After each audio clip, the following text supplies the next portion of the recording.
What are we doing here? And where are we gonna go? It's like we just woke up one morning, and then it's welcome to the show. Don't ask any questions, just go with the flow. Make as much money as you can, and try your best not to get broke. Copy everything you see on the TV, from the hairstyles to the clothes, and don't think too often, just do exactly as you're told. And if you ever get confused, then just turn towards the alcohol. You'll still hear your thoughts, then just turn up the radio as you learn to live a lifestyle of drugs, sex, and rock and roll.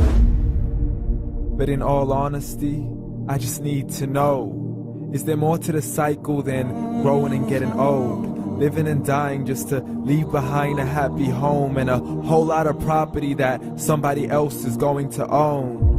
I just really need to know before the casket's closed, 'cause I'm not willing to gamble with my soul, nor am I ready to take any chances. These are just simple life questions, and I'm just searching for some answers. Like, what are we doing here? And what is our purpose? How did we get here, and who made us so perfect? And what happens once we go, or is this world all really worth it? Questions we don't answer because apparently we don't really have to. There's no purpose to this life and our existence is merely natural. Then in that case, please let me ask you, did you create yourself, or was it somebody else who had fashioned you? 'Cause you're a being that's impeccable, faultless and unparalleled. You're a product of supreme intelligence, and I'm merely being rational. For there isn't a camera on this earth that can come close to the human eye, nor a computer that can compete alongside the human mind. And if the whole world was to come together, we wouldn't be able to create a single fly.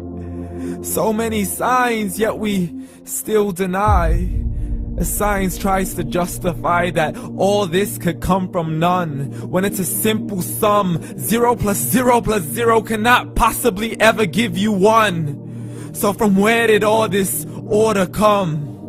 For everything has its origins, a maker, a creator of its own. I mean, the only reason you're watching this video is because somebody had to press upload.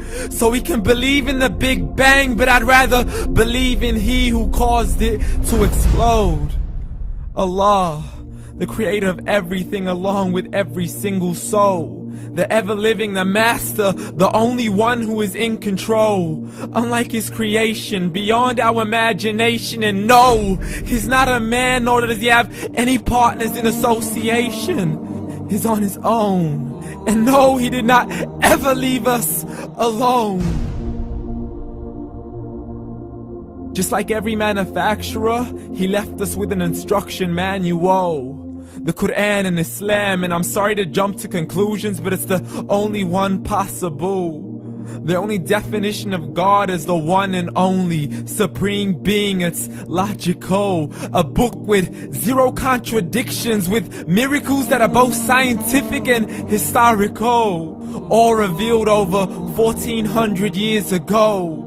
Like the detailed description of the human embryo. The descriptions of the human embryo in the Quran cannot be based on scientific knowledge in the 7th century. To the mountains as pegs holding firm the earth below, and the 2 seas that don't mix in a complete separate flow. To the planets in orbit, alternating night and day as they stay in flow.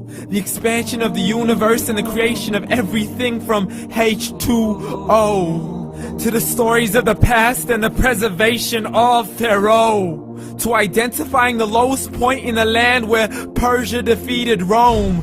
The gushing fluid that created man in the glands between the ribs and the backbone. And not a word has changed, it's still the same. So please explain how all this was known over 1400 years ago. To a man who couldn't read or write, as he would recite whatever the angels spoke. And if you still don't believe, please try to come up with something that's even close. But you can't, so we took God as a mockery and his messengers as a joke. Muhammad could not read or write. How's somebody who can't read or write gonna start a religion? Dismissed his scriptures as legends and tales of the ancient folk, as we live life according to our whims, desires, and hopes. saying this life is the only home we will ever know. We will live then die, then simply turn to bones. YOLO!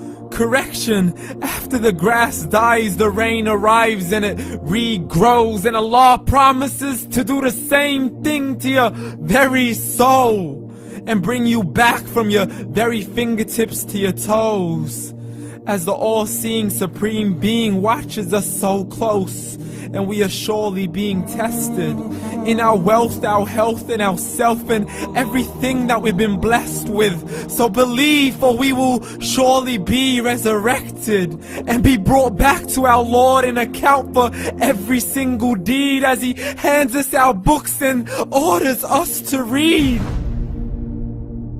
From the bad to the good and everything in between. You yourself are sufficient for your own accountability, so don't be mad at me. You are the one who thought He wouldn't come back to me. I gave you a whole life long to search after me, but you were busy in all that which was temporary. So read, and glad tidings to all those who believed. And if you disbelieve, read. And don't let that day be the first day you find out what your life really means. Read.